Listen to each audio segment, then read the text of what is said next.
नमस्कार, मी मनीषा जयप्रकाश। आपण पाहत आहात लोकसंदेश न्यूज।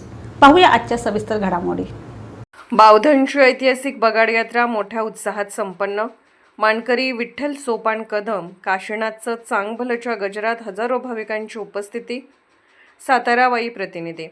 वाई तालुक्यातील बावधन येथील श्री काळभैरवनाथ मंदिर परिसरात पारंपरिक बगाड यात्रा मोठ्या उत्साहात आणि भक्तिमय वातावरणात पार पडली।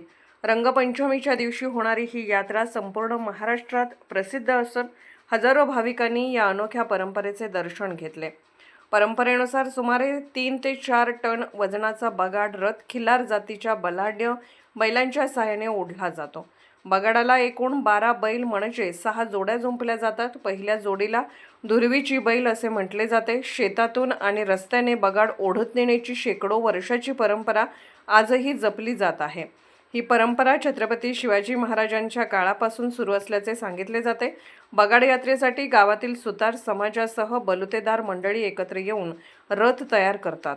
बगाडाच्या दिवशी काशीनाथाचं चांगभलच्या गजरात बगाड कृष्णा नदीकाठी सोमेश्वर मंदिरापर्यंत नेण्यात येतो आणि पुन्हा मंदिराकडे आणला जातो। यंदाच्या बगाडाचे मानकरी म्हणून बावधन येथील विठ्ठल सोपान कदम यांची निवड करण्यात आली होती। यात्रेसाठी मोठ्या प्रमाणावर भाविकांची उपस्थिती होती। तसेच सातारा गादीचे उदयनराजे भोसले हे पारंपरिक मानकरी म्हणून उपस्थित राहिले। संपूर्ण गावाच्या सहभागातून आणि शिस्तबद्ध नियोजनातून पार पडलेली बावधनची बगाड यात्रा भाविकांसाठी आकर्षणाचा केंद्रबिंदू ठरली।